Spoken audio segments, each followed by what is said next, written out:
সনাতনী হিন্দু সম্প্রদায়ের মানুষ তাদের শতভাগ নিরাপত্তা নিশ্চিত করতে হবে এই বাংলাদেশে। এখানে এই অঞ্চলের কারা কারা ঘোড়া দাপিয়েছিলেন আমরা কিন্তু তাদেরকে চিনি এবং জানি।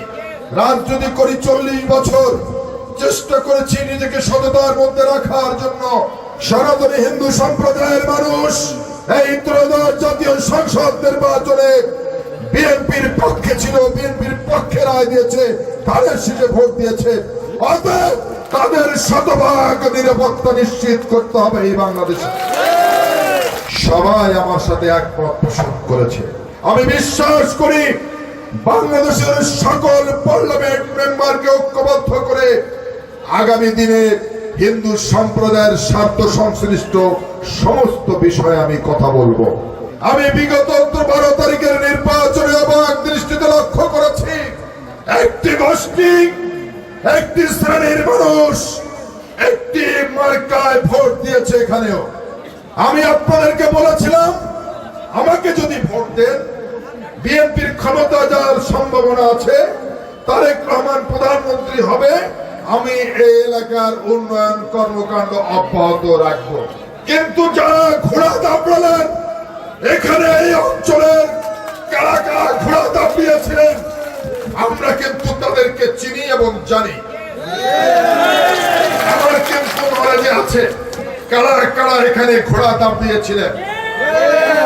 আমি তাদেরকে অন্য কিছু বলবো না, আমি ওই বন্ধুদেরকে ওই ভাইদেরকে বলবো কি কারণে দাপিয়েছিলেন, আপনাদের লক্ষ্যটা কি ছিল। বিএনপি ক্ষমতায় যাবে, এই এলাকার হিন্দু সম্প্রদায়ের মানুষের স্বার্থ সংশ্লিষ্ট ব্যাপারে আমরা সোচ্চার থাকবো, এলাকার উন্নয়নের কাজ করব। কিন্তু আপনারা যারা ঘোড়া দাপড়ালেন আপনাদের উদ্দেশ্যটা কি ছিল? মৌসুমী পাখি সময় হলে চলে যায়। এই এলাকায় যারা ঘোড়া দাপিয়েছিলেন তাদেরকে স্পষ্ট করি ভাই, আপনি যে উদ্দেশ্য দাপিয়েছিলেন সেই উদ্দেশ্যটা সুন্দর না। আমরা মনে করি আমি যখন নির্বাচিত হয়েছি সবাই আমাকে ভোট দিয়েছে, এটাই আমার বিশ্বাস। কিন্তু বাস্তবতা হলো আপনারাও জানেন যে যারা আপনাকে প্রলুব্ধ করলো তাদের একটা অসৎ উদ্দেশ্য ছিল যে আগামী দিনে বিএনপি ক্ষমতায় আসলে আর এসএম জিলানী যদি এখানে এমপি নির্বাচিত হয় উনি এলাকার মানুষের জন্য কাজ করবে।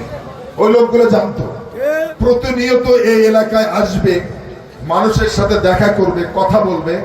ভবিষ্যতে ওনার কাছ থেকে এমপি ছুটাই নেওয়া, ছিনিয়ে নেওয়া অনেক কষ্ট হবে, যার কারণে ওনাকে ফেল করাতে হবে। রাজবাড়ির ওই ভদ্রলোককে ভোট দিতে হবে। রাজবাড়ির ওই ভদ্রলোককে ভোট দিলে উনি আর এই এলাকায় কোনোদিন আসবে না, উনি জানতো। তখন আমরা আমাদের মতো করে রাজনীতি করব, এটা হচ্ছে তাদের মনোবাসনা ছিল। টঙ্গিপাড়া, কোটালীপাড়া, গোপালপুর বাংলাদেশ থেকে বিচ্ছিন্ন কোন দ্বীপ? এটা তো বাংলাদেশেরই 4500 ইউনিয়নের মধ্যে একটা ইউনিয়ন।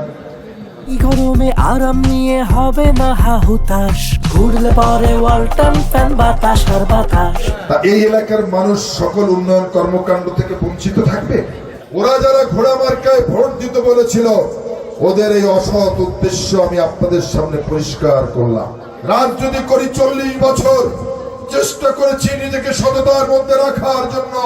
যতদিন রাজনীতি করব নিজেকে সততার মধ্যে রাখার চেষ্টা করব।